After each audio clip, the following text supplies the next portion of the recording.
The idyllic calm is about to be shattered as two venues become the two final battlefields for sports car wars. The Pirelli World Challenge Championships are about to unfold. The crowds know it's something special. 3 championships about to be decided. World Challenge is underway. Deep on the brakes are still side by side. We may be going for second. Multi-class racing in the World Challenge is back. Coming up hard. Yes.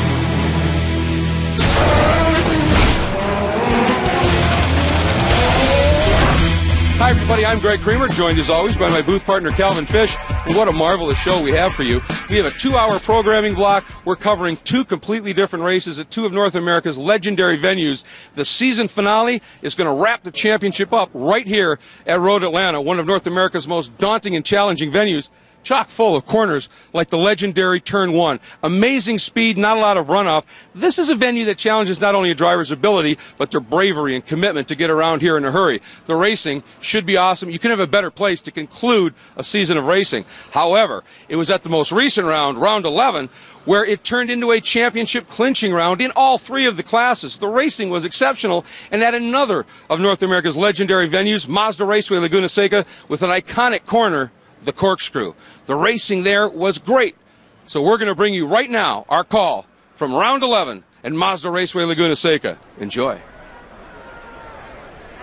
Hi everybody, welcome to Mazda Raceway Laguna Seca for round 11, the penultimate round of the Pirelli World Challenge Championships. I'm Greg Creamer, joined by Calvin Fish and Jim Martin, who is standing by with a no doubt very relieved Randy Pobst. Randy Pobst, pole sitter at Mazda Raceway Laguna Seca. Your thoughts on the race? Man, I love the sound of that, Jim. It has been a really crazy, kooky year in the World Challenge GT, the Pirelli World Challenge this year, and the K-Pax Volvo. And yesterday morning it came together.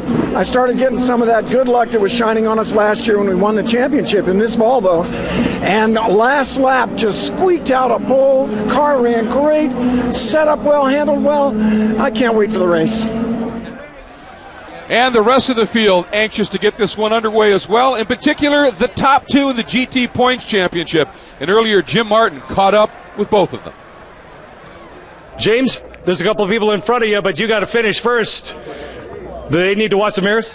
Well, it's going to be a clean race. I mean, I've raced clean all year. In fact, the racing's been pretty competitive. So, you know, there are some spots where the Porsche has an advantage. The stop-tech brakes, frankly, are the best on the grid. So outbraking people is definitely where I'm going to have to do it. We don't have the power to outrun them down the straightaways, but Laguna's about momentum. Mazda Raceway is about momentum, keeping the flow, and into turn 2, there's a deep brake zone where the stop-tech brakes will definitely give me an advantage, and I got endless pads in that car too, and that's a secret that I just revealed to everyone. Not that we're not going to tell us all. Patrick, he's going to be charging toward the front. You got the best seat in the house to watch it happen. Yeah, it's going to be good. I think there's some guys on the front row that are hungry for a victory. Each one of them have been really strong and showed a lot of pace this year, but haven't had luck on their side. So I think James has got quite a race ahead of him, and hopefully I can be there to pick up the pieces. It should be a great battle in GT. In GTS, Paul Brown is well placed to clinch a championship here. Earlier, Jim found him as well. Paul Brown on the verge of a championship. Just a few more points. Sitting on the pole is an important way to start. It is. We came into this race. This is almost like another hometown race. We've got a lot of family and friends here this weekend, and I love this track. So Laguna Seca has a special place in my heart, and we seem to nail it just at the right time. Paul Brown starting for the pole. All the best. Thank you very much. And for Lasse Aschenbach, who's the point leader in touring cars, late arrival had a commitment that prevented him from doing any practice or qualifying. He's got a tough job today. Jim Martin asked him about it. Lasse Aschenbach starting from the back of the field. You've got the lead in the points. Boy, you're almost doing it the hard way today. Yeah, obviously, you know, you never want to miss practice and qualifying, but you know, I know these Compass 360 guys. We have a great Honda Civic this weekend, and I know our teammates have been fast all weekend as well. So, you know, we got to just keep this car up front. We're going to have a little bit of a struggle, obviously, starting from the back, but I know we've got all the support from Honda Racing, HPD, and all our sponsors. So we'll be pushing hard to get it back up there. Can you catch Aaron Pavolito on the Volvo on the pole? Probably not today, unless obviously there's some cautions where I can maybe get back up to fight him. But you know, I kind of expect a couple of the guys up front to maybe check out. But you know, this track obviously sometimes we do have cautions here, so it could end up playing into my favor at the end. But we know, obviously, first and foremost, so we just got to get through turn 1 and start hopefully picking people off from there. And Jim Aslosh about Aaron Povolato, who remains the only driver with a shot at unseating Lawson and taking the championship away. So, of course, we sent Jim to have a chat with him. Aaron Povolato, second in the championship, starting from the pole today. The points leader is going to start way behind you at the back of the field. Looks like it's going to be a big race. I think it's a clash of the Titans all over again. Lawson and I and the Compass 360 team in that Honda car, we've had a great battle all season long. It doesn't change anything we're going to do, though. Our mission from day one is to go out there and just focus on our own process, make the most out of every single corner, every single lap, every single session, get the car as good as we can. We're always developing this car. The story of the C30 being so brand new and the amount of work that the K-Pax racing crew has done in this car, the song remains the same. It hasn't changed yet. We're still working that hard, developing, pushing that much. So really, where the competition is, we don't care about. We just focus on what we got to do and trying to kick some butt, really. Many of the drivers talked about the challenges of this track. To explain them, here's Johnny O. Hi everybody, this is Johnny O'Connell, driver of the number 3 Cadillac CTSV, and we're at Laguna Seca. Now as we go through turn 1 here, we're in 5th gear. At about the 4 marker, we're on the brakes, going down in the 2nd gear for turn 2. You kind of double apex this corner. Coming out of here, you're really fighting wheel spin. Up in the 3rd gear, looking into turn 3, a light touch of the brakes. Bring it nice and tight to your apex, accelerate out, use all the road, bring it right out to the dirt. Just a light touch of the brakes here. Going through turn 6, a really difficult corner because it drops away from you. Staying in 4th gear as you come up to the world famous corkscrew. Challenging corner because you got an elevation change while you're braking. Down in the 2nd gear, then you shoot down. You drop down through the corkscrew like nothing else. 3rd gear, 4th gear, the very fast turn 9. Very difficult, tricky corner. It's a little bit of a decreasing radius corner. Staying in 4th gear, light touch of the brakes. Coming up to a little bit of traffic here. Through 10. And then down in the 2nd gear for turn 11. Another one of the very good overtaking areas here at Laguna Seca. And that has been the Cadillac CTSV Key Corners. And speaking of Cadillac, it's time for the start command. Here is Cadillac's Jim Verpilot with those famous words. On behalf of our friends at Optima Batteries, Grassroots Motorsports, and all of our Cadillac employees and dealers worldwide, welcome to the Cadillac Sports Car Grand Prix. Drivers, start your engines! This huge field comes to life with sports car wars about to unfold. The cars off on their formation lap. Let's get you to the starting lineup. Row 1, Randy Pope's finally back on pole, joined by Mike Skeen in the Krager Wheels Corvette. We move next to row number 2, Johnny O'Connell in the Cadillac CTSV Coupe. He's joined by the gentleman who's second in the points, James Sofronis in the Global Motorsports Group Porsche. In row 3, it's Pat Lindsay in the Hawk Performance Chevrolet Corvette, and Pat Long, points leader with a chance at clinching in the Privacy Star Entrust 2-speed Porsche. Row number 4, Andy Pilgrim off of his first podium of the season at Infineon Raceway, and Dino Crescentini returns in the Stop Tech Porsche. Row number 5, Dave Welch returns in the Numerix Adelaide Media Ferrari 430, and Rob Morgan in the Entrust Merrill Lynch Porsche. Row number 6, Tommy Dreesy in the Nita Sitter Muscle Milk Porsche, and Jeff Courtney in the Kendall Tire RecStuff.com machine. Next up, it's Tony Gables in the Clyde Schmidt Black Dog Speed Shop Corvette, and Jason Carter, Rookie of the Year point leader in GT in the Racing for Our Heroes Porsche. Inside row 8, it's Chad Raynall in the Cadillac. On the outside, our GTS Paul Sitter and Championship leader Paul Brand. He'll appreciate the 15 points. P.D. Cunningham will start alongside Ben Crosland in the Ford Mustang. Next up, we have Nick Assayan, his best qualifying performance of the year in the second of the real-time Acuras, alongside Pratt Cole in the Ford Mustang.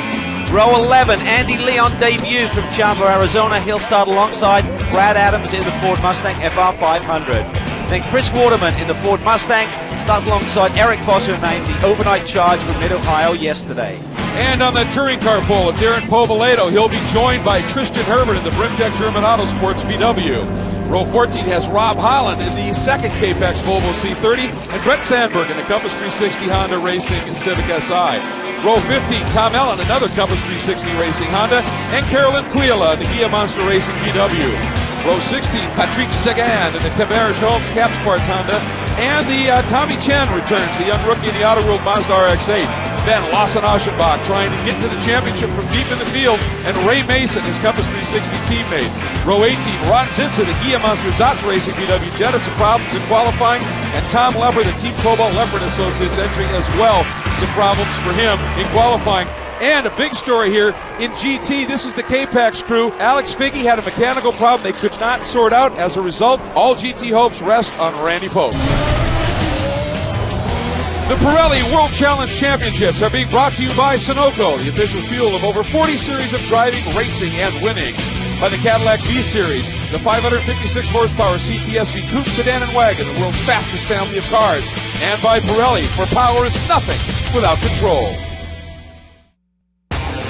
We are back to the Cadillac Sports Car Grand Prix, presented by Grassroots Motorsports, Mazda Raceway, Laguna Seca. Absolutely stunning location. And Cal, speaking of stunning, we got some great onboards. Yeah, we anticipate some great action today from our racekeeper quad box. Top left, you see Ben Crosland, P18 overall, P3 in GTS. Top right, Tony Gables, P13 in GTS. Bottom left, Rob Morgan in one of the True Speed Porsches, alongside Pat Long, our championship leader, who starts from the P6 position.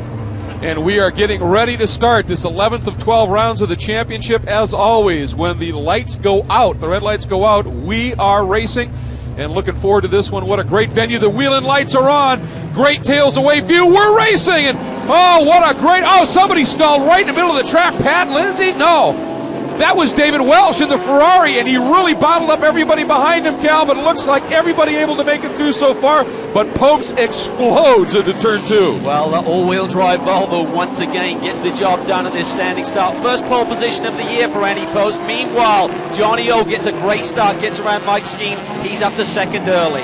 And again, those two guys are battling right now for that second and third of the championship and hoping maybe to delay Pat Long clinching the championship here as we head up into one of the challenging turns here, climbing the hill, Cal. Pat Long looks side by Lindsay there as we come out of the infield and climb the hill. There he is. He's on the outside now. Andy Pilgrim looks to the inside of him now. Will Long drop another position? Interesting for Pat Long, as you can see O'Connell closing up on Popes. They added some weight to the base weight of the Porsches, but Pat Long is maxed on rewards weight. This is going to be a long day for him. It really will, because he had that double win at Infineon, so it maxes him out, but he's hoping the other guys come back to him for the final round at Atlanta. But this is a great part of the racetrack, the corkscrew, plummeting down the hill. There you see the oil drive, some earlier problems on the racetrack. Sofrona's looking strong there in fourth, Greg. Absolutely, and you can see he's got a little bit different look on the hood. This is about a year anniversary from his dad's passing, and he said, I need to honor him. He was such a fan, such a supporter of what we were doing here, and it's a very special moment for James, who won here in the last appearance in World Challenge in 2009 in the Pirelli World Challenge Championships. He's hoping to have a great run today and needs it for that points battle. He certainly does, but this racetrack, Greg, is a classic layup, and it is very slippery. There isn't a lot of grip here, and this is why we expected these all-wheel drive Volvos to be strong. Here we see Pilgrim. He's a man on the move. He's won here before back in 2007. He gets the job done there on Lindsay, so the caddy's looking really strong, but Lindsay comes back at him. Wow, what a great exit out of that turn 2, and they touch, and Pilgrim, big lurid slide, and just got hammered. That was Crescentini, I think, that got into him, and Pilgrim is broken. There is damage, and I think Andy could have given him a little bit more room there. You see it there, he really comes down, and Patrick's already over the curb. We'll see Patrick get into one of the other caddies, Johnny O'Connell, this year, but I think Andy could have maybe just given him a little bit more room at that apex. Oh, and now everybody taking evasive as the rest of the pack comes around the somewhat stranded Andy Pilgrim. He's limping along right now as the field, the top group heads down to that amazing corkscrew. By the time you finish the drop on this, Cal, it's about a 5.5-story drop, isn't it? It really is amazing. I mean, the pictures really don't do it justice. When you're behind the wheel and you come over the top there, you literally see nothing for a moment, and then the world just plummets away from you. Now, the Optima Battery's best standing start, Lawson Aschenbach. Remember, starting in the back of the pack, we hop on board with him. Watch what happens here as he heads up into turn 2. Everybody gets bottled up. He went to the outside and gained a ton of spots. And now we hop on board. Rob Holland leading Tristan Herbert right now in the touring car division. Holland having one of his best seasons in a long run in the Pirelli World Challenge. Yeah, K-Pax team having a great day here. They had the 2 pole positions in the GT and the touring car classes, and right now they lead both respectively. I love his graphic on the window there in the rear, do not push. They expect some action here today. And Aaron Pavoleto, remember, was on the pole but has dropped back to third. A tough opening couple of laps for Povaledo as he slots in behind Tristan Herbert right now. Yeah, don't count him out though. That was his fifth pole position of the year. He's had 4 wins. He's going to try and come back here at his teammate. Meanwhile, Randy Pope's continuing to hang on, but a very persistent Johnny O'Connell. It's been interesting watching these Cadillacs. Obviously, this is the first year back after an absence, and they have gotten quicker and quicker at every round right now, Cal. And you can see there, Johnny O'Reilly looking for grip through turn 9 there. He's taking the high line around the oil dry. Randy going to the inside, but Johnny got great exit speed there. On board with Paul Brown, your pole sitter in GTS. And right now he is leading this race and is in front of Pratt Cole. And that's a pretty amazing story for Pratt Cole, a longtime runner in SCCA national competition at the SCCA runoffs in the production classes, and has made the step to these big production Mustangs and is doing a superb job right now, slotting into second. Look at Mike Skeen there, screaming down to the outside there, down on the braking zone for turn 1. Oh, and there we see Andy Pilgrim, that's more damage. I thought it was the right front, but the right rear is also damaged, Greg. He's just trying to somehow get that car back into the pit lane, but we have a full course caution, and it's probably, one would think, maybe because of Andy here limping around trying to get back. So we're full course caution relatively early in the going here at the Cadillac Sports Car Grand Prix presented by Grassroots Motorsports. Take a look at who's doing what in each of the classes right now. Pope's over O'Connell, Skeen, and Safronis in GT and GTS. It is Brown over Cole. Lee, a great start, and Ben Crosland in 4th. And in touring cars, it's Holland, Herbert, Povaledo, and Aschenbach. Great start. Under our second caution here at Mazda Raceway Laguna Seca, the Cadillac Sports Car Grand Prix presented by Grassroots Motorsports. And as we continue in this caution, it is still Randy Pope to lead GT and overall. There is Paul Brown, current GTS leader. And interestingly, it is Tristan Herbert, the number 33 Brimtech German Auto Parts VW, that now leads in touring car. And we want to take you back to some of the action that's unfolded here. Earlier in the race, this was the incident between Andy Pilgrim and Pat Lindsay, and it looked like, again, he just turned across on Pat a little bit. He did. I think he could have given it a little bit more room, and then we see the resultant damage to the rear end of that Caddy. Puts him out for the day. Then we have the restart. Now, early on, watch this as we're on board with Lee in the Chevy Camaro. Gets a little wide in some dust, but is able to hang on to it and continues on. Also in that dust cloud, that was where the lead in touring car changed hands. Watch here, Rob Holland. It's a little loose right here. You see all that dust in front. Holland loosens it up, and there goes Tristan Herbert underneath. But the reason, Cal, for that massive dust cloud was a huge shunt by Tommy Greasy. Yeah, he just comes off a turn 4, pinches it a little bit, gets into that tire wall, and major damage to that True Speed Porsche. You see the back of the car. Here is the car on the record. You can see it was a huge hit. Good news, he is just fine, and that's the best news of all. So we are now looking forward to the restart here as we get ready to continue this Cadillac Sports Car Grand Prix presented by Grassroots Motorsports, 11th round of 12 in the championship. And so much on the line here. 2nd, 3rd, and 4th in your picture, fighting for 2nd in the championship, trying to stem the tide. For Pat Long, we are back to green. Popes leads away. Look at Patrick Lindsay to the outside, Greg. He gets the jump, times it perfectly, and swings it around. James Safronis there, that white Hawk Performance Corvette there you see may get into 3rd. It's going to be tight there as they exit turn 2. Side by side with his teammate, Mike Skeen in the yellow Krager Wheels Corvette. And right there you see Lindsay gives it up. He did not want to go door to door like he did with Pilgrim up against a teammate. And down we go. So O'Connell hangs on, Skeen hangs on to 3rd, but a great restart by Lindsay. Then Safronis, then Pat Long, your championship leader, duking it out now with the guy who's 2nd in the points. And that's a great position for Pat Long. He's leading this championship. He wants a nice, consistent run here, try and bring it home, get the big bucket load of points he needs to clinch the championship today, not have to take it to Road Atlanta. Right behind right now, Safronis, as they're climbing up the hill. We hop on board with Pat Long. He takes a look outside, inside into the corkscrew, and Safronis defends that absolutely beautifully. Some spectacular racing, and you can always follow it online with World Challenge. It is the world-challenge.com for all the latest news and views on the Pirelli World Challenge. Also world-challengetv.com.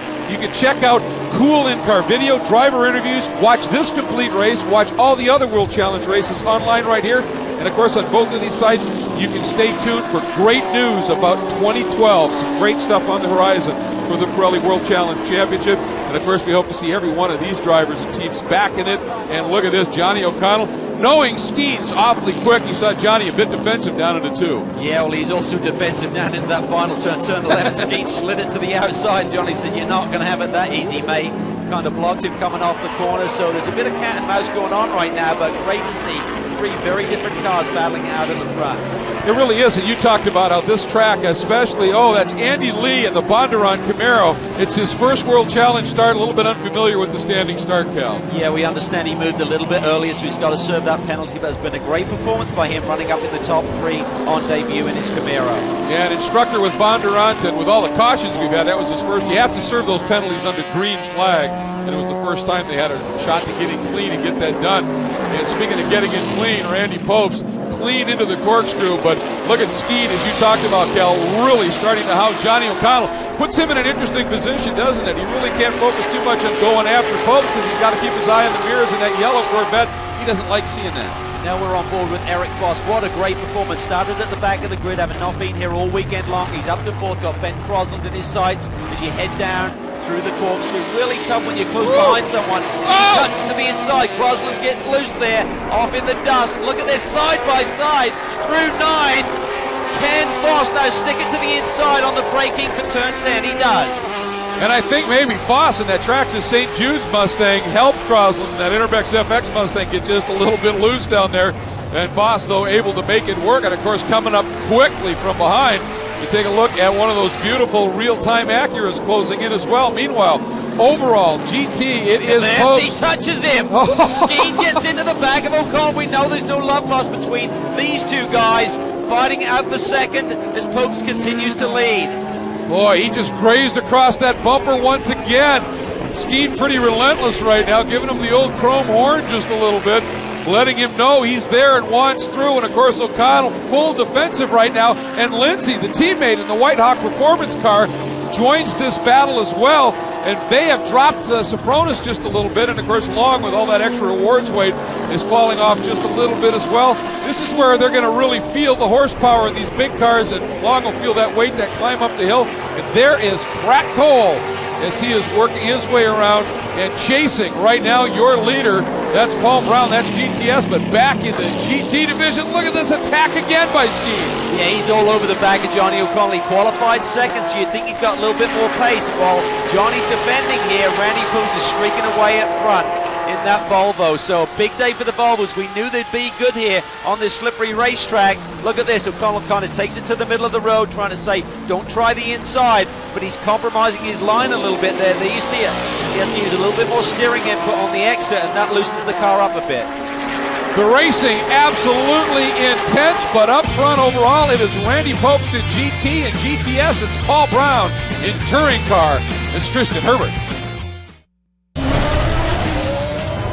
Today's coverage of the Pirelli World Challenge Championships are being brought to you by Volvo. Volvo for life. By StopTech, world-class brake components and systems for high-performance vehicles on the street and the track. And by the Bob Bondurant School of High Performance Driving, internationally recognized as the leading authority on driver training. And it's the Cadillac Sports Car Grand Prix presented by Grassroots Motorsports and GTS. Paul Brown continues to lead. Is he on his way to his first ever professional championship? It's possible, but we've got a great battle unfolding for third, Cal. Yes, we do. Here we're looking at Eric Foss as he heads into turn 7. Got Crosland all over him there. This is a battle for third. And look at Petey Cunningham. He's now in the mix as well. Boy, very close as they head up into the legendary corkscrew. There goes Brown. Puff of smoke from Cole. And look at Crosland's move, Cal. Slides to the outside. I'm not sure he's going to make that stick. Slides a little bit wide. There's Cunningham looking for the hole. Not quite enough room to make it stick, but he's hassling him. This Acura is really hooked up through this sweeping section of the racetrack. We hop on board with Foss, who was all kinds of sideways going through the corkscrew. Spectacular driving here in this Traxxas St. Jude Children's Hospital machine. Meanwhile, we hop on board with Aaron Povaledo, and he is closing in his Volvo C30 from K-Pax on Tristan Herbert's Brimtex German Autosports, leading VW in the category. Butch to the inside, Cal, deep into the Andretti hairpin. Wow, that was a power move there. Took him totally unawares. Now they're going to be side by side coming off here. Herbert tightens it up a little bit, but now he's going to be on the outside for turn 3. He's probably going to have to give it up. Povaledo goes back to the front, having started from the pole position. and does hang on to it. Wow, what a great sequence of corners, though. These two machines fighting for it. And look at Herbert as he comes out of turn 4, got a decent run. Meanwhile, look at this. Our overall GT leaders working through a huge scrum of traffic. Sports car wars. This is what it's about. Multi-class racing, sprint format, and this is what you have to do. Skeen down the inside wall. That was tight. O'Connell sweeps across on the apex for 10. Nearly contact. Meanwhile, Crosland in the pits, some sort of an issue. The jack going underneath the driver's door. Never a good sign. Meanwhile, back to this battle. Everybody comes through pretty much unscathed, Cal. No change of positions, but boy, some great racing. It really is, but I tell you what, Mike Skeen is a fast race guy here today. That's why he's being so aggressive. He doesn't want to let this one get away. He's forcing the issue right now. Then you see Pat Long coming through turn 3, our championship leader. Hopping on board now with Skeen in that Krager Wheel CRP vet as they're working through some of that traffic, one of the Compass 360 Hondas, and he gets through clean, doesn't lose much ground to that beautiful Cadillac of Johnny O'Connell. However, right behind you see Lindsay, and he's got some pressure as well. And Holland in the team Volvo C30 from K-Pax Racing sits in third, and you can see some of the GT traffic working by him as well. Yeah, Rob Holland there in third position in touring car. Pat Long swept by him. You see the difference in the class speed up the hill towards the corkscrew. For Holland coming off that great win at Mid-Ohio. These Volvos have been fast all season long once they got through that development curve. Oh, big development here. Eric Foss makes the turn at turn 11 early into pit lane. Problems for the gentleman who'd been running such an incredibly effective race. Well, you can see the hands up. He knows something inside that car is serious. He may be done for the day. Meanwhile, working traffic again. Randy Popes hanging on, actually stretching that margin just a little bit over O'Connell, who's done the same now to Skeen. Well, the nice thing for Pope so far in this event, until we got this traffic here, is a nice comfortable margin. He can pick his line and just really hit his marks. Now, though, O'Connell is really closed in as they fight their way through this traffic. That's going to change the scenario. Well, you see how quickly traffic can change things. As I said, O'Connell actually had a little bit of a margin over Skeen. They got into turn 2 under pressure, and it just closed up. More traffic, everybody able to deal with it. Oh, boy, for a minute there, Lindsay, it was close, but he's able to sneak by as well. That was the 17 of Chris Waterman in the blue Mustang. Lindsay's really getting a great run through traffic here. Here we see O'Connell probing, looking for a way by. That's not going to happen at the apex here. Look at Skeen. He gets on the power early. He's going to go alongside O'Connell, climbing the hill. O'Connell doesn't give him much room. Can Skeen force the issue? He does. Into the brake zone, up to second. What a great pass by Skeen in that Krager Wheels vet. Slots in his second, O'Connell's third, Lindsay fourth, and look at Sofronis is closed in as well. You know, this is the kind of racing that compels one of our media partners, our great media partner, Grassroots Motorsports, and their website, grassrootsmotorsports.com. They always do a special in our shows called Inside Look. They understand it's about the machines, but they write and do their magazine and their website for people. And this time their inside look is a look at the people and personalities that make up the Pirelli World Challenge. And boy, it's these personalities that make these cars do such great things. This is spectacular stuff. And our touring car leader, Povaledo, into the pits. Suddenly, Cal, a huge skew of problems for a number of our top contenders. Yeah, this is very unusual to see so many problems right in the mid part of this race. He was leading in touring car and started from the pole. He'll be bitterly disappointed. 5th pole of the year, look for the 5th win. It's not going to happen here. How frustrating, and that's pretty much going to hand the championship to Aschenbach because Povaledo was the only guy who had a shot at it, and he's now going to finish well back in the order. So Aschenbach now, he is maybe unleashed a little bit here to be able to just drive and not worry about just accruing points. And meanwhile, look at this again, those leaders working traffic, coming up through that Brad Adams, the voodoo music entry. And this is where Skeen made the move on O'Connell the previous lap. That doesn't look quite close enough to do it again on Mr. Popst here. Key is your experience. Randy's been here so many times before, but this has been a different type of season for Randy Post. He's looking for a first win. He'll have the jitters a little bit in terms of making sure he nails this one. You've just got to time things. The traffic can really hurt you. Now we see more traffic here down into turn 10. Oh, what a move by Skeen. Goes to the outside.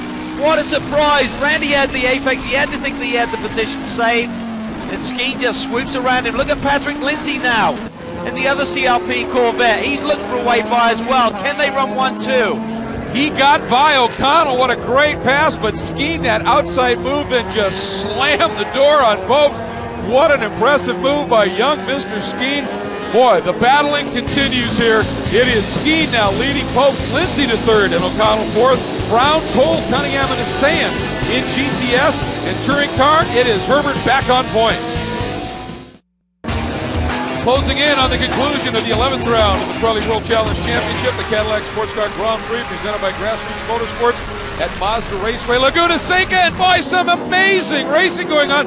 James Safronis dive bombs underneath Pat Lindsay, picks up the third spot, and again, Safronis in the middle of that battle for the championship. Needs more points than he's got right now, but is doing everything he can, Cal. Yeah, he's certainly being super aggressive right now. That was a great late-braking move. He talked about those stop-tech brakes. He used them to the max right there. We see Johnny O'Connell fading a little bit right now, back to fifth. Meanwhile, there's that yellow Krager Wheels Corvette of Mike Skeen. Once he got around Randy Popes in that right there, that blue Volvo, he has obviously been able to gap him just a little bit. And now it's Safronis and Lindsay starting to close up again on Popes once they clear some traffic. But boy, Skeen's car just seems to be getting stronger as the race unfolds now. Well, he's shown pace throughout the course of this race. He's really putting the pressure on Johnny O'Connell, working him over. And once he got by Johnny, then Randy Popes was really just the next man on his target list. Oh, and look at this. This is the battle for the lead in the touring cars. Christian Herbert and that Brimtech German Auto Parts VW feeling the heat from our championship contender, Lasse Aschenbach. Remember, started virtually dead last in a big touring car field, had that amazing start that got him the Optima Batteries Best Start Award. But who would have guessed he'd be able to sky through the field like this and end up battling for the lead this late in the going? Boy, this is a champion's drive right here, isn't it? Very different lines there. Here we see Herbert there tucked to the inside, and he's run wide. He's run wide. Aschenbach's got a chance here to get the lead. He gets it. Wow, from the back of the pack to the front on the final lap. Look at this action.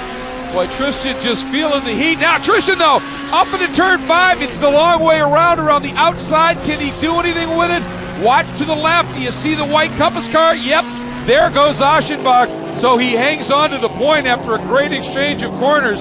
But just some great racing in every class. Oh, Safronis has got a problem. He's got a problem. He might have a cut-down tire. He runs wide.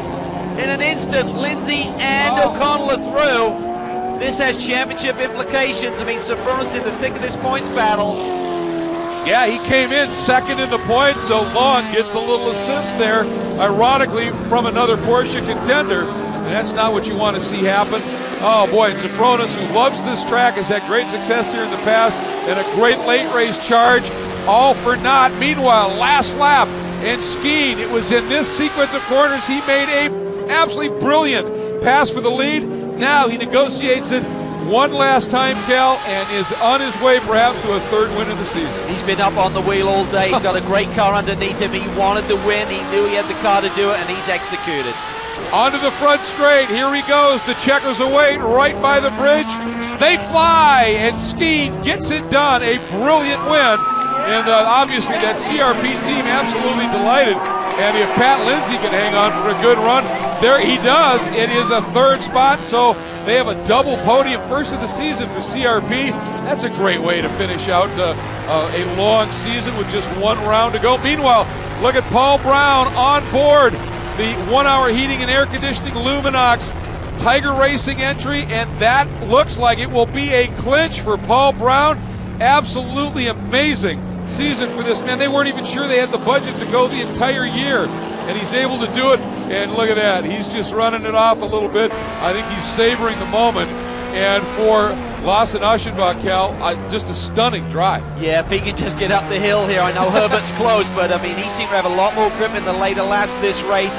Gets it to the front, and his 5th win of the year. What a way to celebrate another championship with Compass 360. Just superb. Look at Aschenbach. He is going. It's his 2nd consecutive championship. He won last year in another series with the same team. So a great couple of years for the team, a great couple of years for Aschenbach. His 2nd, let's not forget, his 2nd Pirelli World Challenge Championship, along with the 06 GT title.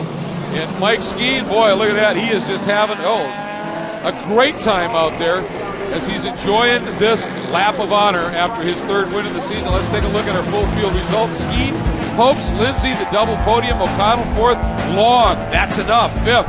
A great run for him to the championship. Take a look as you see Safronis back at 10th. That hurt. There's Brown with the win, and that will bring him his championship. A great story there as well. And then Lasse Aschenbach, 17th overall, but a come-from-behind win in touring car and makes it happen. And, of course, we see problems for Gaples and Eric Foss as well, so struggles for some of the players, certainly, in some of these classes here. Crosland problems. Courtney Dreesy, that big crash, Pilgrim and Preston Seedy out in the first lap, and Figgy never even getting to start. But once again, his first ever professional championship, an emotional win with Paul Brown. Jim Martin is there. You won the series championship and the class here at Mazda Raceway Laguna Seca. How do you sum it up? I'm at a loss for words.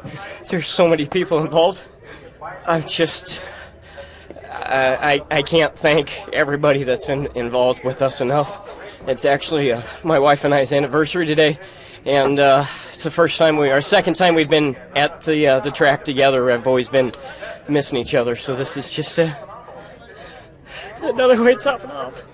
Heck of a present. Way to go, Coach. Thank you. Paul Brown, champion at GTS. Now he's wanted that for a long time. Finally gets it with the win. You can see Crosland in second, Cunningham up into third right now, Foss in fourth. These guys still duking it out. Another round of the championship. Brown steps out finally. That 1 hour heating and air conditioning, Luminox and Tiger Racing machine. Boy, just absolutely awesome. GTS manufacturer standing, Ford.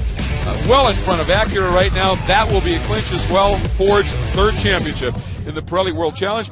And Mike Skeen crawling out of that Krager Wheels Corvette, winner of the race overall, wins the Cadillac CTSV move of the race, and that one was a no-brainer. That pass around the outside, turn 10, up on lap traffic, sweeps by Tommy Chen, slams the door on Popes, makes it happen, and hangs on for the win. Jim Martin's caught up with him. Mike, you worked hard for it today.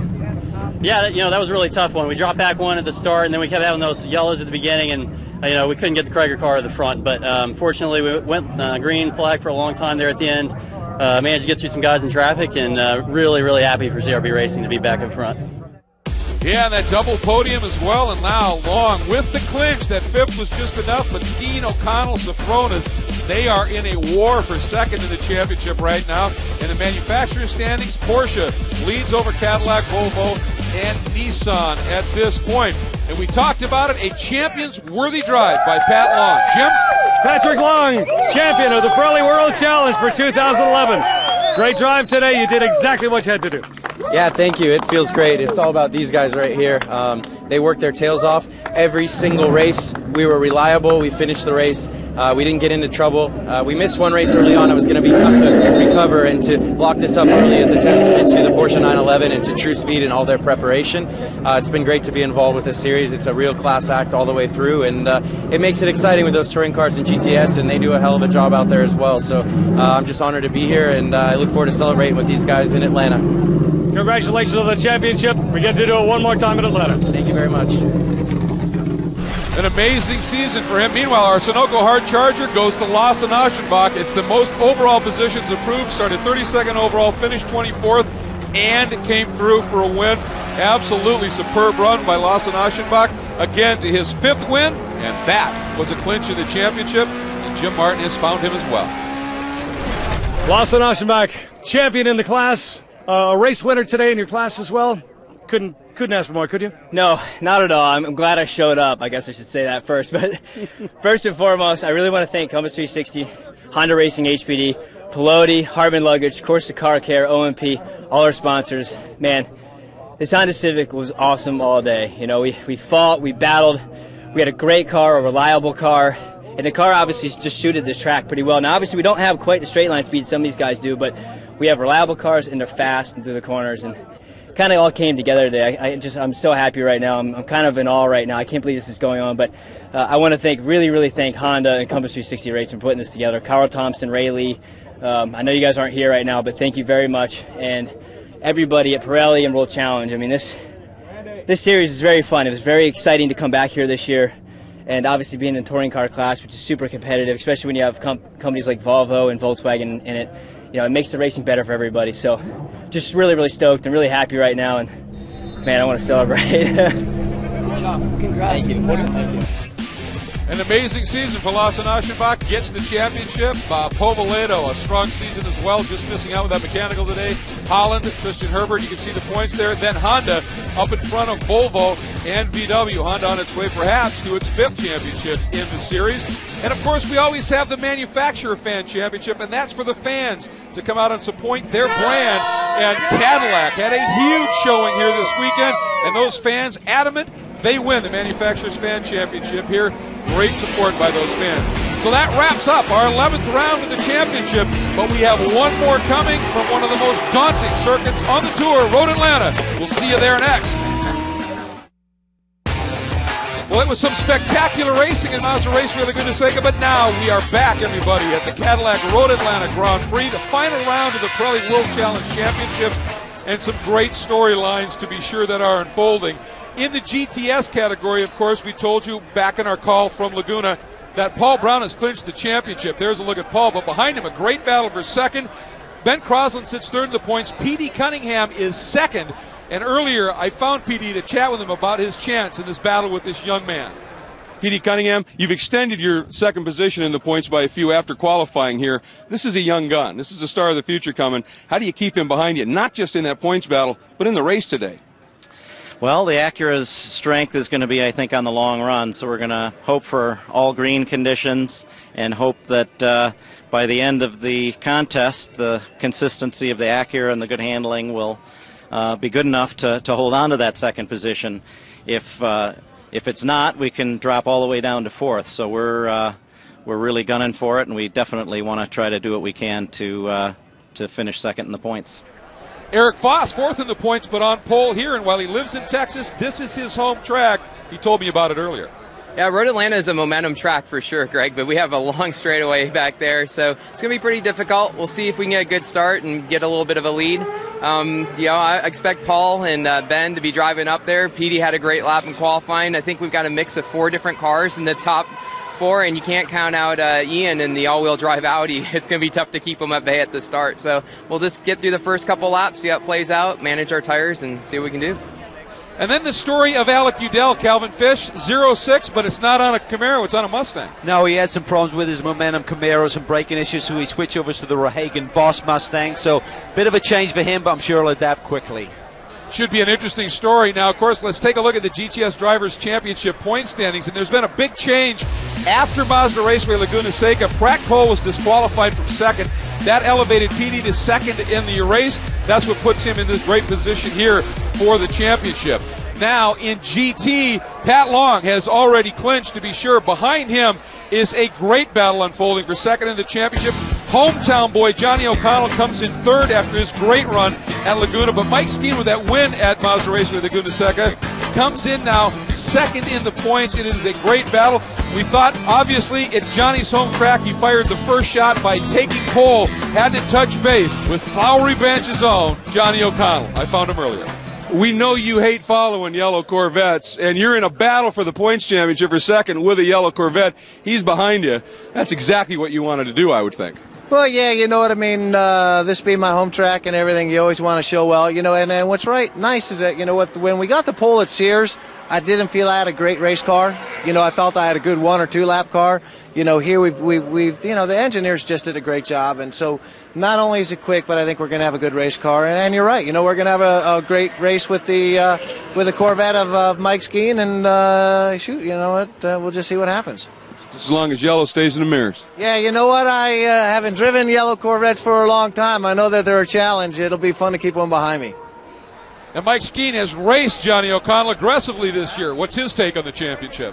The Corvette really likes the fast sweepers, but it's going to be tough because the straight line speed on the Cadillac's pretty strong this weekend. So, you know, we're going to do our best, try to hang tough until traffic, hopefully not get too many yellows in this race so that we have the chance to catch some traffic. But, you know, we're proud to be on the front row for Krager Wheels, and we'll see what we can do tomorrow.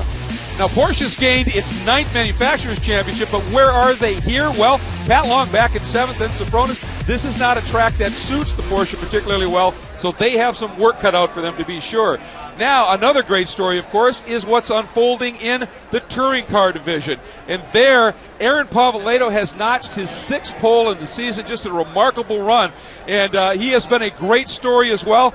I was able to chat with him about his remarkable first year. Aaron, championship's been clinched. You're second. You got a pretty good margin to third. You're back on pole 6 of the season. And obviously you can't go over a championship, but you can go over something else called a W.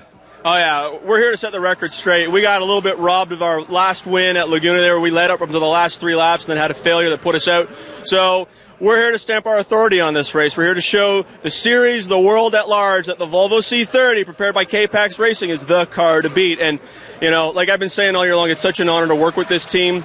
They never stop developing the car. They never stop making it faster. 6th pole, my God, we're so proud of that. I mean, every corner of every lap we have given our best this season, and I can't wait. Let's win another one tomorrow. That's what we're going for. This is going to be an ultra-competitive weekend in Touring Car, Cal. 5 new drivers. Yeah, this could be a sampling of what we're going to see next year, and there's some real talent amongst those guys. Look at Josh Hurley. He won the 2008 Jeddah TDI Cup race here. And there is a look at Andy Pilgrim, who's got himself a top 5 in the championship now. It's time for a look at this great track with the Cadillac CTSV Key Corners. This is Andy Pilgrim from Road Atlanta, and this is your Cadillac CTSV Key Corners. Coming down to turn 1, slightly downhill entry. The car slides to the apex. Not a great passing place there, very dangerous passing place. Up the hill, kind of into a blind area here. Turn 2 doesn't really exist. You set yourself up for turn 3, this right-hander. Hit the curb there, come out of there. Turn 4, long left-hander. You want to set yourself up for 4A down the hill. Off camber, tough place again to pass. You just set yourself up through these S's down to turn 5. Great left-hander, uphill, use a lot of the curve there. Everybody does it. You've got to maintain momentum. Coming down now, you've got a little down shot into turn 6. This is a very good passing place right here. Turn 6, a little bit of banking, kind of NASCAR banking there. Out, little chute. Hard braking for turn 7, down to 2nd gear. Really not a good place to pass into 7, but now here's the straightaway. Killer on the brakes, great passing place here if you can set someone up. We've got 10A, 10B, the right-hander, and this sets up over again through the bridge, down hard into turn 12. As we said, 130 mile an hour here. Great turn, love that turn. And that is your Cadillac CTSV Key Corners. An incredibly fast, almost spookily fast course. Very, very daunting indeed. The VW Golf pace car, the official pace car of the Pirelli World Challenge, rolls away. But this is the Cadillac Road Atlanta Grand Prix. For that special command, let's once again meet Jim Verpilot. On behalf of our friends at Optima Batteries and all of our Cadillac dealers and employees worldwide, welcome to the Cadillac Grand Prix at Road Atlanta. Drivers, start your engines! He's had a lot of practice this year. He does that command incredibly well. 42 cars roll off. Let's get to the starting lineup. Johnny O'Connell, 2nd pole of the season, along with recent winner Mike Skeed in row 1. Row number 2, Pat Lindsay, a great qualifying performance in the Hawk Performance Machine, joined by Andy Pilgrim. Then we go to row number 3, Eric Curran making a return to the championship. One of the great drivers in the Whelen Engineering Machine, and Randy Popes, another good effort in the K-Pax Volvo. Inside of row 4, your new champion, Pat Long, in the Privacy Star N-Trust Porsche, alongside James Sofonis, the Global Motorsports Group Porsche. Then it's Alex Figge in the K-Pax Volvo, and Tony Gaples in the Kleinschmidt Black Dog Speed Shop Corvette. If you go to row number 6, Jeff Courtney, the Ken Steyer Wreckstuff.com Porsche, and Tommy Dreesy in the Nita Sitter Muscle Milk Porsche. In row 7, Sonny Whelan in the Whelen Engineering Corvette, and Jason Carter looking to lock up Rookie of the Year in the Racing for Heroes Loctite Porsche. Heading row 8 is our GTS pole sitter. He loves this racetrack. It shows his 2nd pole of the year alongside Jordan Musser, our winner from Miller earlier this season. Jason Frank Kluge, speaking of speed, returns our St. Pete winner, missing the West Coast swing, and P.D. Cunningham 2nd in points. A lot on the line here today. Ian Boss debuts the APR Motorsport Audi S4. He'll start alongside the youngster Ben Crosland. On row 11, Paul Brown, our champion-elect. Not a great qualifying run. He'll have speed today. Nick Hussain, another great run in the real-time racing Acura. Tony Rivera leads row 12 with a Nissan 370Z, starting alongside Carl Podel in the BMW 325i. Richard Dolanello and Brad Adams on row 13 in a pair of Mustangs. And on row 14, we talked about it earlier, Alec Udell with a switch of cars in the Ford Mustang today. Joining him there, pole sitter and touring car Aaron Povolato in the K-Pax Volvo C30. Then the next row, Josh Hurley making his debut in World Challenge in the number 57 APR Motorsports VW with his teammate alongside. Rob Holland inside row 16 in the K-Pax Volvo, and champion Lawson Aschenbach in the Compass 360 Honda. Then next, Tristan Herbert in the Brimtech Motorsports German Auto Parts VW. Ron Zitz in the Gia Monster Zatz Racing VW. Row 18, Greg Leopold making his first start in touring cars in the Chris Smith entry, and joined by Jesse Clark, one of the new drivers in the Snaps Motorsports Honda. Then it's Brett Sandberg in the Compass 360 Honda, joined by Patrick Sagan in the Teberge Home Capsports Honda. Then it's Ray Mason in the Compass 360 entry, joined by Compass 360 team owner Carl Thompson in the 2012 spec Honda. And then Tom Ellen, the fifth of the Compass 360 entries, and Carolyn Quila completes the field in the Gia Monster Racing VW Jetta. As you can see, the cars have completed their formation lap. We will have the start coming up shortly as we take a look at the back of the field. The Nissan Leaf Safety Car, the world's first emission-free, completely electric vehicle. When we come back, this field will thunder down into turn one from a standing start here at Road Atlanta. Closing in on the start of the final round of the Pirelli World Challenge Championships, the Cadillac Road Atlanta Grand Prix here in beautiful and challenging Road Atlanta Raceway. And Cal, we talk about challenging. Tell us about it. This is an awesome racetrack. 12 turns. You see the S's there, 2 down through 5. It'll be very hard for the classes to play nice there. Best overtaking opportunity, 6, 7 down into 10A. And it should be absolutely chock full of action. Here is a look at that 42-car field. Some great onboard shots as always. Cal, it's our race keeper quad box. Yeah, we'll monitor the action from these guys. Brad Adams, top left, starting P26 in the number 75 GTS Mustang. They'll start alongside on the grid Richard Golinello in another Mustang. Bottom left, Sonny Whelan. Great to see him back in action in the Corvette in GT. And Tommy Dreesy in the battle for 6 in the championship. He'll be in the bottom right corner, as you can see. And sadly, for the last time this season, we see Kathy Malik put up that 5-second board, and she will quickly depart once that board is displayed, and we will be underway with the season finale in the Pirelli World Challenge Championship about to unfold. There's the green flag. The grid is clear. There is the 5-second board. Kathy departs stage right, and we are ready to go. When the red lights go out, we go racing. The season about to come to a close. The championship's already decided. It's all for honor, and again, the Volvos try to explode off the line. A couple of decent starts, but it is O'Connell.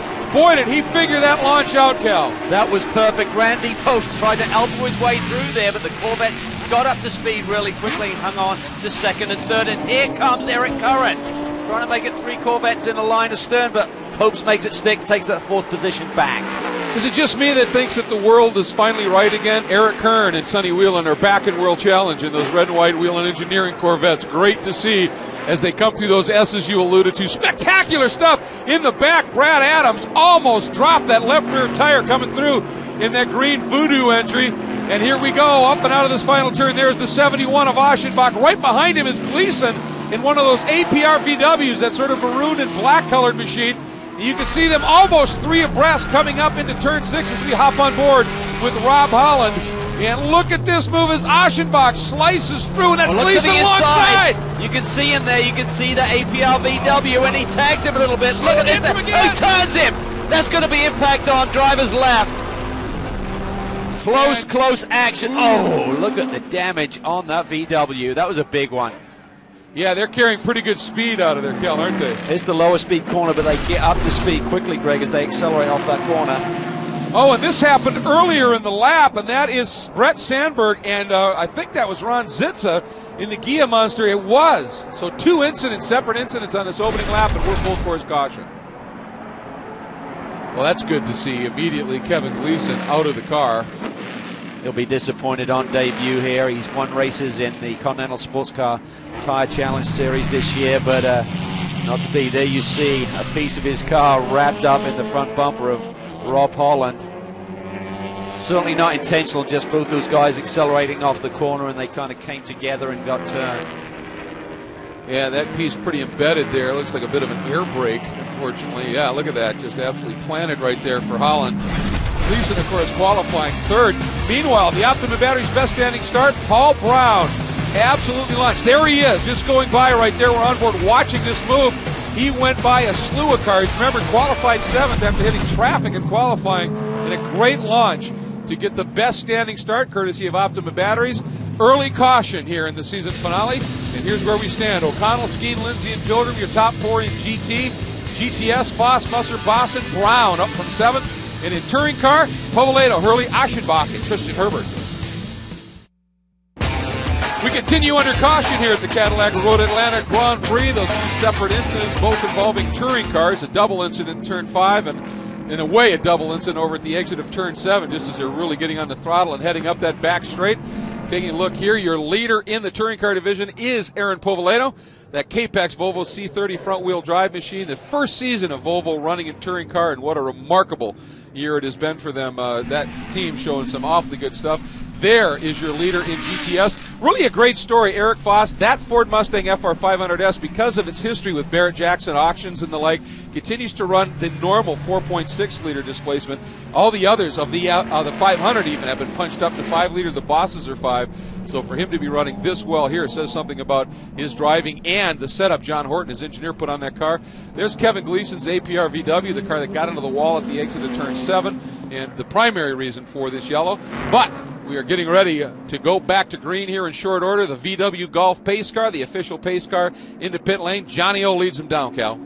Yeah, he's going to look to try and really just jump on this throttle right through the apex of 12, get a good launch off here, and make sure that Mike Skeen doesn't really slip through. You can get a bit of a draft effect down this front straightaway and maybe pop it down into turn 1. Let's see what happens. Everybody feigning to their right, looking at it, trying to find an opening. But O'Connell right now just carries the speed in as we hop on board and take a look with Josh Hurley, the battle for the lead in touring car as well, as he's working on Povolato. Hurley down to the inside in turn 1. He is through. Great, exactly what you were talking about, Cal.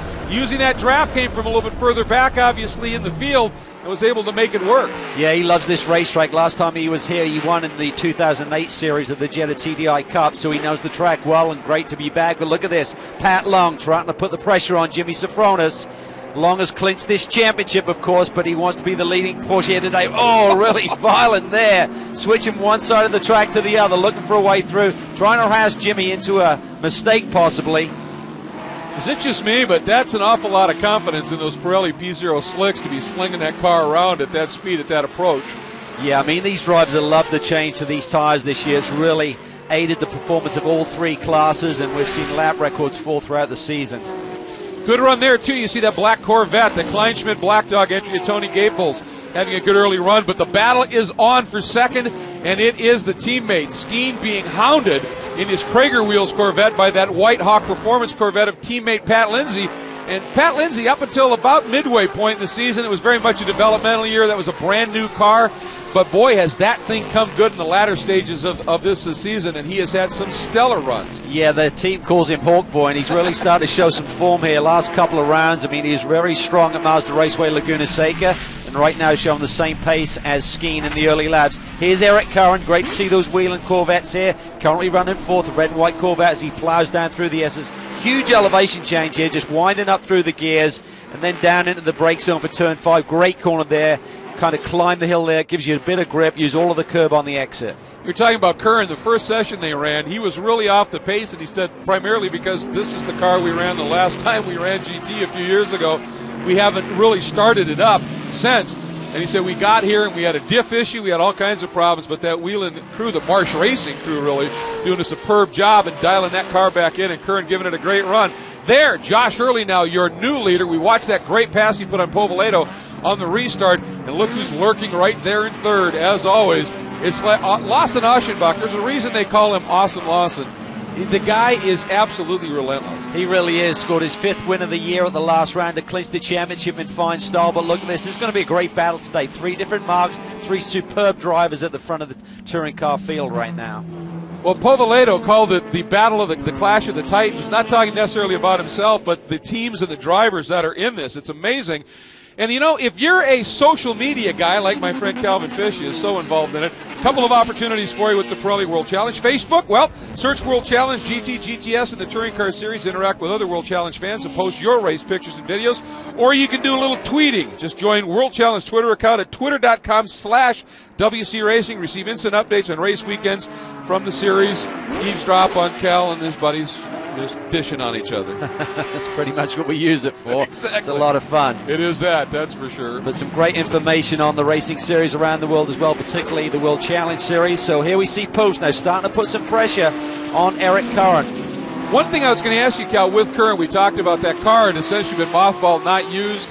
They have been tweaking on it and everything. But They have absolutely no time on these Pirelli slicks. The last time they raced was on the old DOT-approved tires.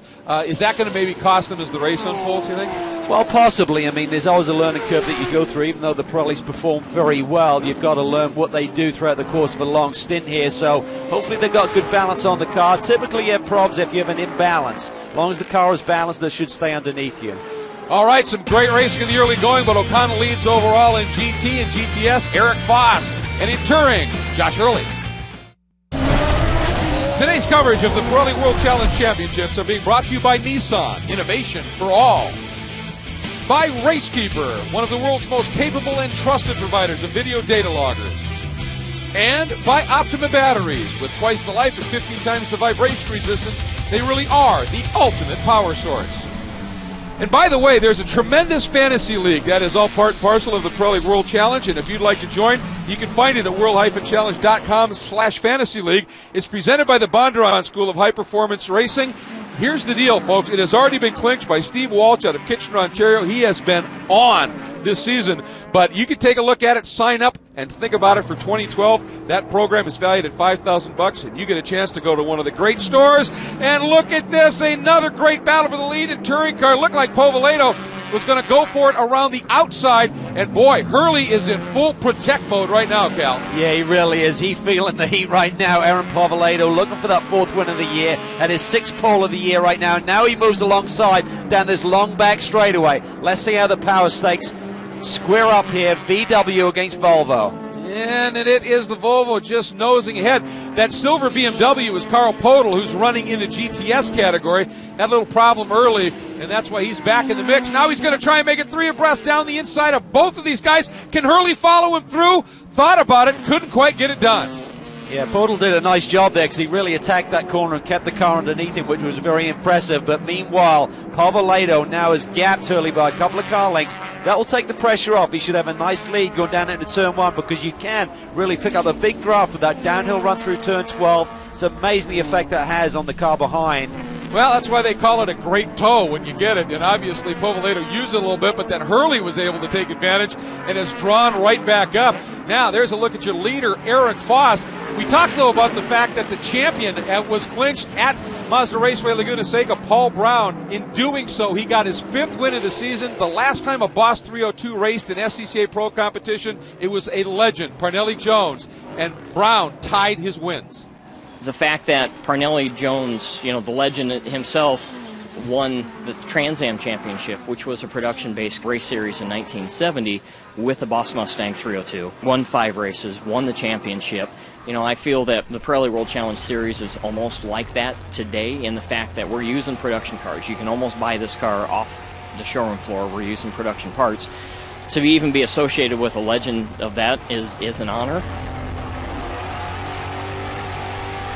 Great onboard look there as we were watching with Eric Foss. Now, check out this battle, folks.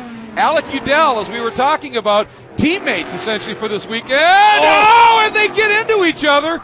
And Alec Udell tried to go down the inside, and Golinello just got the nudge. And Cal, obviously both of them off track. Hopefully they'll both be able to get going. Yeah, that was total commitment on both parts there, and it just wasn't going to work. I mean, Alec was really flying down the inside, and Richard wasn't giving it up. So need a little bit of give and take there.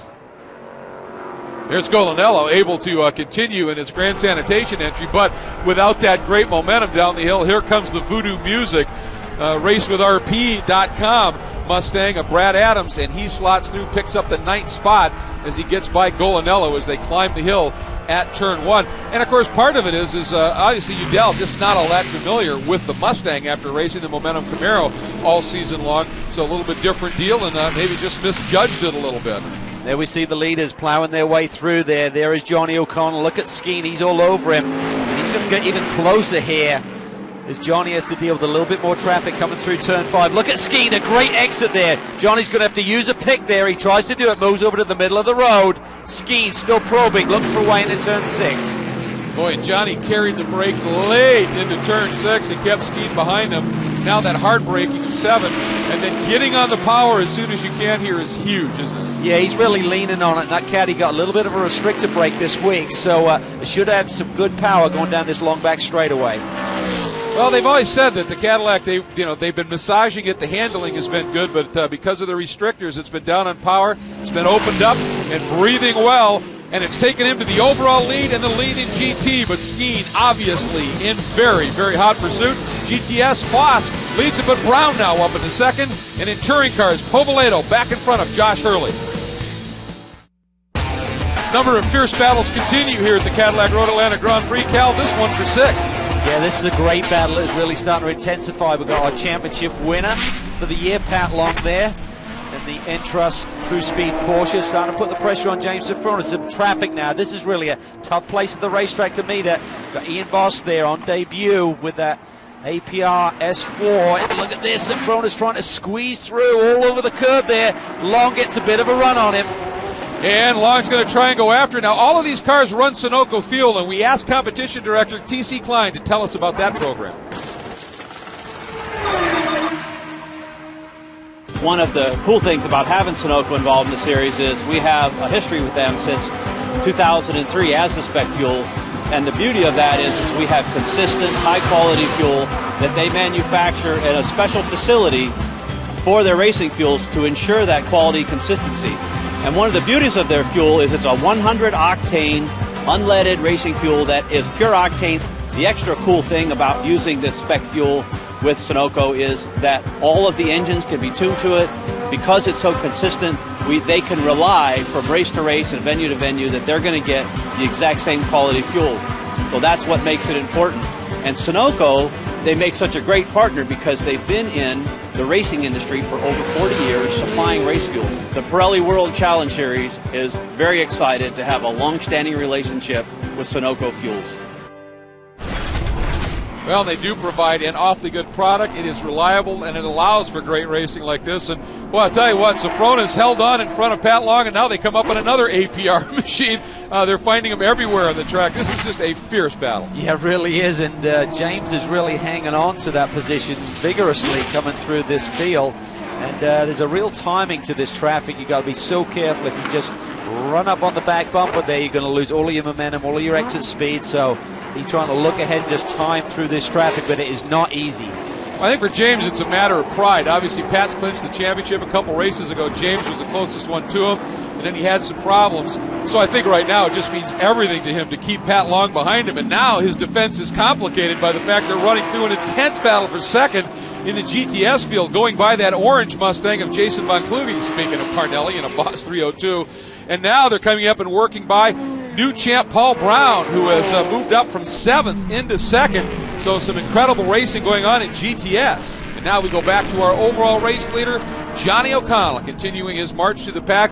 In traffic now, he has been able to gap Skeen. He has a little bit, but there'll be an ebb and flow to this. That gap will not remain constant, of course. It's one guy will hit some traffic, another won't. And here he goes around P.D. Cunningham. He's in the thick of the battle for the second place championship points in GTS. Skeen there, that will cost him a little bit of time. He wasn't expecting PD to move to the left. Typically, you're just going to line up behind him and try and get good exit shots. So you've really got to be on your toes through this section of the racetrack.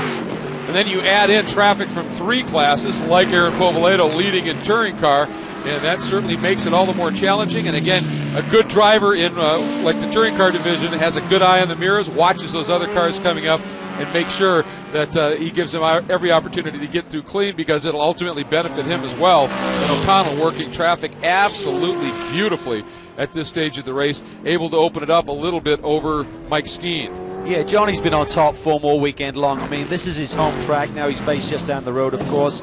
And he wants that second place in the championship fiercely. I mean, the championship is gone. They kind of got off to a slow start in this championship year, but right now the caddy is on full song. Working very well. There is Alec Udell. We talked about the fact that he's had some problems this weekend, and in some respects has had some problems this year, but he became the youngest driver ever to start a World Challenge race at the opener at St. Pete, became the youngest driver to ever nail a pole in tough conditions at Mid-Ohio. So a remarkable season, but his father provided us with some super secret video that shows racing's not his only talent.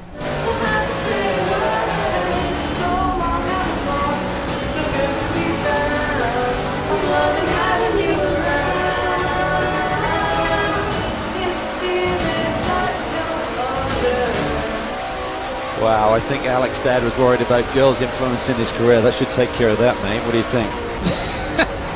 Well, it is high school after all. He's 15 years old, so but that's all part and parcel of doing the high school thing, and obviously good for him having the guts to get out there and try that. But now this battle is on once again. And Long, we talked about Aschenbach being relentless. How about this? Wow, he is piling the pressure on, flicking it from one side to the other. He is working James Sofronis over. He wants to be top Porsche here. It doesn't look like the winner's going to come his way today to add to the tally for the year of 4, but Pat Long wants to be the top running Porsche. Well, I'll tell you, this says something about Pat Long, doesn't it? He's already clinched the championship, didn't even have to come here, and yet comes and races this hard. And Alex Figge, problems continue. That on-again, off-again program with the new Volvo for the GT division here. When it runs, it is wicked quick, but they've just had some bizarre little issues this year. And Figge, of course, halfway through the season, finally got his first start, and it's been a bit of a learning curve for him. And now they go by one of the touring car Volvos, which have run incredibly well for them as they continue this great scrap. And again, working traffic and Long right there. He is right there. He came off turn 7 a little bit closer, but I tell you what, Sofronis has a lot of straightaway speed with his Porsche. Maybe he's running a little bit less downforce in the rear wing there, but something is having some effect. He definitely seems to have a bit of an edge. And they get through one group of traffic, but multi-class sports car wars, and you get this kind of a moment where he catches another one. Long was able to get the run, Cal, but Sofronis was right in the right spot. He is really positioning that race car, really defending hard here. He doesn't want to give it up. Look at this, though. This is stack-up time. Pat Long has got him.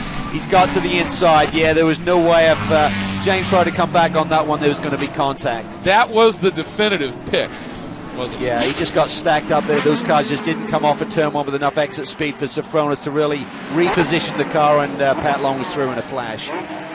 Here we go out of the exit of 5, and now that climb up the hill. Long gets by the APR VW, and now Sofronis able to get through as well. And I believe that was Josh Hurley they just went by. So continuing to run strongly.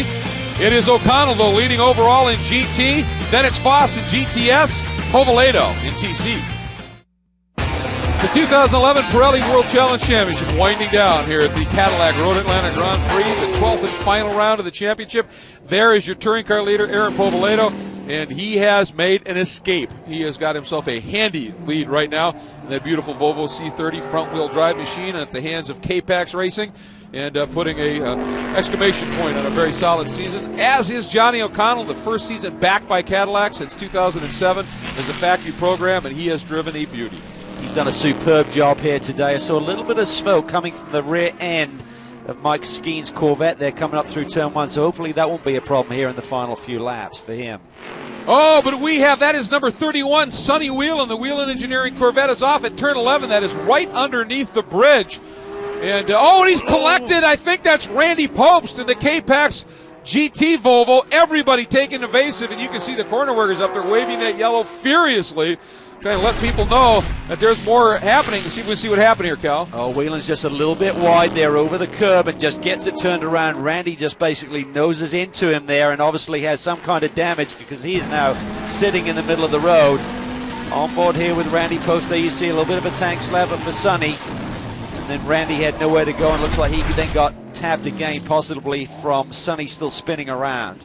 And it left him right smack dab in the middle of the track on the downhill blind side of turn 11, and not a good place to be. So obviously they had those flags waving furiously at this point, and now we have, there's the corner yellow, but now we are full course caution, and you have to be. You just don't want to risk anybody sitting up there at 11. Yeah, and the good news is the teams are up there on pit lane will be able to radio through to the drivers. They will have seen that incident and certainly warned the guys even before they got there and saw the flags. And what that basically means is we are now officially on our final lap as Pope's able to limp it, get clear of there, and get down to pit lane. We will be finishing under yellow, and you're right, just for the defending and four-time champion in Pirelli World Challenge Championships, defending in GT, a miserable season by his standards and by the teams. Absolutely. I mean, a couple of podium finishes. I mean, Alex, his teammate, had that brilliant win at Mid-Ohio, but they've just really had one of those years they'd rather forget, regroup, and come back strong for next year. Yeah, he said we've been finding components on the car we didn't even know existed that have been failing, stuff that just never breaks, sensors of all things that have been creating problems. So the field gathered up behind that VW Golf pace car, and that means Johnny O'Connell is going to get his second win of the season. And again, just the first year back for the Cadillac factory program, a year of development and growth, and it looks like they've come good at just the right time. And I'll tell you, that CRP program with Skeen and now Lindsay. I mean, there's some good stuff for the future here in all three classes. I'd love to see the season start right now because, I mean, everyone's really up their game throughout the course of this championship year, and I think there's a very even playing field and lots more potential championship winners amongst the leading group in the GT class. There is a look at Aaron Povolato. We've talked about the remarkable season he's had. You know, one of the stories is 6 poles. He got his 6th here. So obviously that car in the hands of Aaron Povolato, who I think has shown some people something this year. This kid is a star, to be sure. Really, really something. And he's going to get his 4th win. There's an onboard look from Johnny O'Connell as he comes down. And let's not forget, in that 4.6-liter engine Mustang, Eric Foss and the drive that he has put on together with that car that's set up so beautifully at this track to get his bookend win. He won the opening round at St. Pete and wins the final round. Some pretty amazing performances here this weekend. Absolutely. For Johnny O, the win here today, that should secure this runner-up spot in the championship. So a big year for him, coming back, moving over from the ALMS Corvette program, coming into the Caddy program. Great job by Johnny O and the team. And there's the checkered flag, and this race is in the books. The season is in the books. Certainly, folks, we hate to see it end under a caution, but safety is always the watchword. With Randy parked up there in that blind spot of the track, there was really no option but to do this. And so it is going to make it a relatively slow procession under the checkered flag, but nonetheless, the accomplishments, not just in this race, but in the season, have been spectacular. O'Connell gets the overall win. Skeen and his teammate Andy Pilgrim for O'Connell fill out the podium. Lindsay and Long complete the top 5. Then Safronis, Gaples, Courtney, Dreesen, Jason Carter, Rookie of the Year. Eric Foss wins in GTS. Jason Von Kluge second. Paul Brown, your champion, in third. Boss and Nick Kasayan complete the top 5. Then Rivera, Udell. And then Aaron Povolato gets the win in touring car with Hurley and Aschenbach filling out the podium. Holland and Greg Leofoge, another strong run. And you see Tristan Herbert back there, a little further back in touring car. He ends up getting Rookie of the Year in touring car. Peter Cunningham, I'll tell you about that in a second. Ben Crosland, the 18-year-old, ends up Rookie of the Year in GTS. As you take a look at the rest of the final results, unfortunately for Petey, he was hoping to get second in the championship, had an oil sensor and then an oil pressure problem, ended up in the pits and ended up dropping to 4th. So tough day for him. But for Patrick Sagan, he wins the Sunoco Hard Charger Award. Most overall places picked up. He started 38th overall, finished 27th overall, and survived some pretty good scraps in front of him as that was all to unfold. When we come back, we'll give you the final points, get some interviews with some of these drivers. Welcome back to the Cadillac Road Atlanta Grand Prix. It's been a beautiful day of racing here, and for this man, Johnny O, what a way to celebrate on your home turf. He brings it home for the Cadillac brand. It's his 2nd win of the championship year and locks down 2nd place in the points. Greg caught up with him in victory lane. What a great day, actually what a great weekend. Everybody at Cadillac has been working so hard all season long to develop this CTS VR, and this is a perfect weekend, to do it in front of your home crowd. I mean, I live 6 miles from Road Atlanta, and to get another win here and finish out the year like this, it says so much, about Cadillac racing and their commitment to it, and man, I couldn't be happier.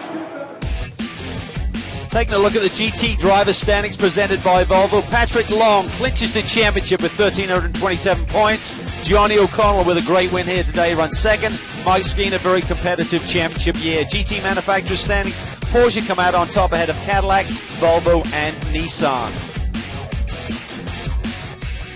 The touring car class, pole sitter Aaron Povolato puts this move on Josh Hurley halfway through the race. It put him to the front and he kept it there and proved to be the Cadillac CTS-V move of the race. Gave Aaron his 4th win of the year, and a very happy driver stands by with Greg.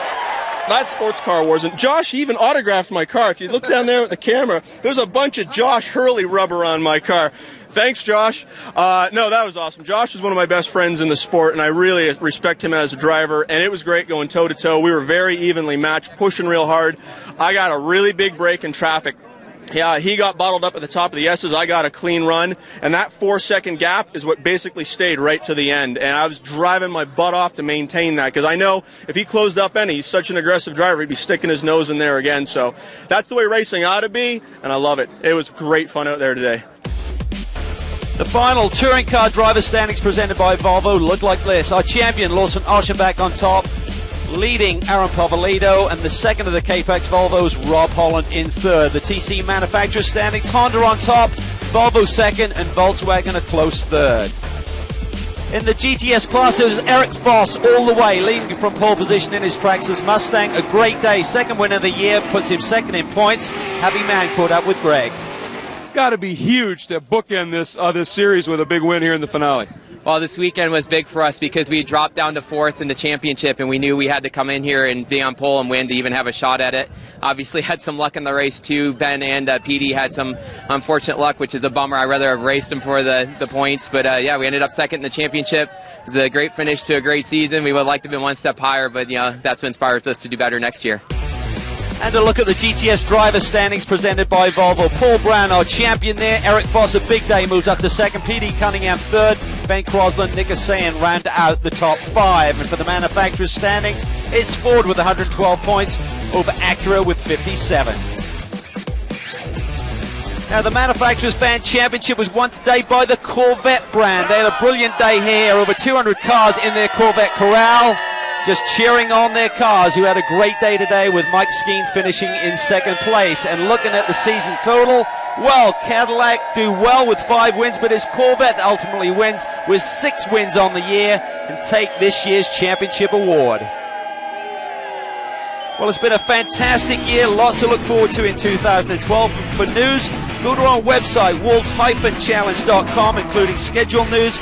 We have a return to the Motor City, Detroit in June, and we return to many of our favorite venues throughout North America in 2012. Big day for Johnny O. Greg has crabbed off, going to put his suit on, and we will join him at the award celebrations when we come back. Today's coverage of the Pirelli World Challenge Championships have been brought to you by Privacy Star, the only complete privacy and preference service available for smartphones. By the Cadillac V-Series, the 556 horsepower CTS-V coupe, sedan, and wagon, the world's fastest family of cars. And by Invisible Glass, America's #1 selling automotive glass cleaner. The engines have fallen silent, the pit lane is empty, and we have relocated to the legendary Chateau Elan. It has been a phenomenal season of racing. There's been great competition, there's been great rivalries, there's been lows and struggles, but through it all there has been great sportsmanship, great camaraderie, and of course, fierce racing. That needs to be celebrated, and so we will be doing that right here at this wonderful hall. Welcome one and all to a grand evening of celebration. And the hardware that they'll be receiving is absolutely spectacular and of course very well earned. A full house on hand for this evening's celebration, the awards for the 2011 Pirelli World Challenge Championship season. It has been spectacular indeed. And of course, as always, we would start with the touring car division. Your champion is Lawson Aschenbach, and he is named Awesome Lawson for a reason. Listen to these stats: 5 wins, 5 poles, 9 front row qualifying efforts, 10 podiums, and a tremendous early clinch of the championship. Helping present the awards, Bob Woodhouse, co-chair of WC Vision, and Scott Bove, the director of operations. Well, Lawson Aschenbach has just accepted his trophy as champion in the touring car class. And Lawson, a little bit of a switch for you. Obviously, you won a championship previously, but it was in the GT machinery. A little bit different, crawling behind the wheel of a touring car. One thing that wasn't any different, I'm suspecting, when you take a look at the season, the intensity of that competition. Oh, absolutely. You know, when I first came to this series a couple of years ago, it was always exciting. And this year, I kind of defined the whole season by the same word, exciting. You know, standing starts, 50-minute sprint races, it's all bore, you know, all out, full bore, 100% every lap. So, you know, I was very excited about the opportunity to come back to World Challenge. You know, I missed a lot of people here, and it was always fun to come back. And I got to thank Carl Thompson, Compass 360 Racing, and Honda Racing HPD for all their support, because it was just a fabulous year. Well, and you mentioned Honda Racing, HPD, and of course there is a manufacturer championship as well, and Honda HPD very involved in it. This is Lee Neffenegger, who is a senior engineer with HPD, and Lee, obviously just an incredible season as Honda really dove into it this year with full support of a great team with great drivers. Yeah, we had a lot of other teams as well, so I think we had a big portion of the field, so obviously we've put together a pretty good package for this series. The competitors seem to like it, and obviously Lawson did a great job with it. It's got to be helpful, the fact that you're a very active club racer. You know, you're at the runoffs recently and you know, doing that as well. So you understand it from the driver's perspective. They understand they can talk to you on that level, and it obviously produces results. Yeah, I mean, certainly, you know, Lawson can't pull one over on me when he's trying to tell me what the car's doing or something we need to try to fix on it.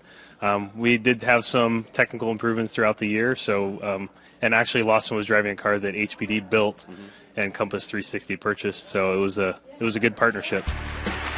And a tremendous season. The same applied in GTS, where Paul Brown and his Tiger Racing team may have been the story of the year. Not even sure they had the budget to run the entire season. They pieced together sponsorship to make it happen, and in the end claimed the championship one race early, and some great stats as well. He too came across with 5 wins, ended up with 9 front row qualifying efforts, 9 podiums, 6 fast laps. A remarkable season for Paul and his team.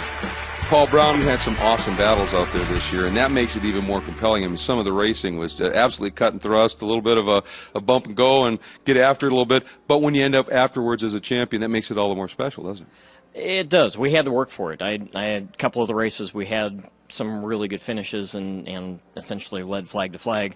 But then when we had to get into the dice of it, we showed that why we were there, and the consistency really paid off this year. And, of course, he mentioned that Ford came with the Boss 302, the Boss is back. I mean, that was the whole idea when you guys brought this iconic model back, and 10 wins out of 12 races. I mean, Mark Wilson, you're the engineering supervisor for Ford Racing, and obviously your engineers and your boys, along with your drivers, did a fabulous job. Yes, they did. We're actually ecstatic that the Boss 302S was on the podium that many times. It's pretty amazing for a car with a stock engine and so many stock parts on it. It just showed that the durability of the stock parts was able to carry Paul and other racers to the podium time after time. You know, it's the second year of the GTS class, and it blew up this year in large part because of Ford bringing in the Boss along with the F500 RS that ran in Mustang Challenge, and the competition's been fierce, and that makes it awesome. And you didn't mind, it didn't seem, to see Ford guys rubbing on Ford guys out there. It was some great stuff. Well, you know, when you're off the track, you know, everyone's buddies and they're friends, but when they get on the track, the gloves come off, and you know, they have something to prove, and they do that week after week. The Boss is back this season in GTS, and the driver, it's Paul Brown, who's the boss. And in GT, the boss was Pat Long. He had made one-off start a few years ago. This was his first full season, America's only Porsche factory driver, and he showed why. With a stunning season for the True Speed team, ended up with 4 wins, 6 podiums. He had 4 poles, 8 times qualified in the front row. And when he was a bit behind the pace because of rewards weight, he drove at champion's pace. A true and deserving champion. Pat, awfully familiar with Porsches. Even missed a race, and you were able to still clinch the championship. Just an absolutely great season. And, of course, you have to have a great team. Absolutely. True Speed never missed a mark the whole year. It was great. A lot of those guys I've worked with in other teams, and that was really what brought me in initially, is I knew who would be turning the wrenches. Rahi and Austin were unbelievable. They stayed up late. The amount of spring changes we made this year trying to learn the tire and the ride height was unbelievable, but Porsche put a great car out there. What we're all about is intelligent performance and being efficient, lighter, and really getting to the end of every race. Well, and you mentioned a great car as well, and that means we have to turn here to the president and CEO of Porsche Motorsport North America. Porsche has been such a long-time supporter of racing in general, obviously, but certainly the Pirelli World Challenge, and to bring home another championship this year, just an amazing achievement, and you got some great guns behind the wheel, too. Yeah, absolutely. I mean, this year was phenomenal for us, for our teams, and congratulations, and thank you very much to our teams. It's been a great race season. Patrick actually won the championship for Porsche. Also with True Speed Motorsport, we've seen a couple interesting races, so it's been good. We talked about the importance of the Drivers' Championship, but those drivers will say it's really all about the Manufacturers' Championship. It is, after all, the Pirelli World Challenge. And marks from around the world took place, and of course Honda getting their 5th championship in Pirelli World Challenge history, accepting the award. Lee Niffenegger, who's the Senior Engineer in Business Development for Honda Performance Development, had an absolutely stunning season, as he said earlier, had a lot of great teams in the fold. Then, of course, in the GTS division, it was Ford, their 3rd championship in Pirelli World Challenge Championship history. Ford Racing Engineering Supervisor Mark Wilson accepted the award. 10 wins and 12 podiums. Every race on the podium for Ford. Doesn't get a whole lot better than that. And in the GT division, well, Jens Walter, again, the president and CEO of Porsche Motorsports North America, is accepting the award for the Manufacturers' Championship. 4 wins, but 8 podiums. It is a 9th championship in the history of Pirelli World Championship competition for Porsche. Remarkable and then stunning season indeed. And with that, folks, the champions have been crowned, the awards have been handed out, and it has been well-earned. And a fantastic season of the Pirelli World Challenge Championships here in 2011. We look forward to more, certainly in 2012, but because it's been such a spectacular year, it just wouldn't be fair, would it, if we didn't take one last look back. Enjoy.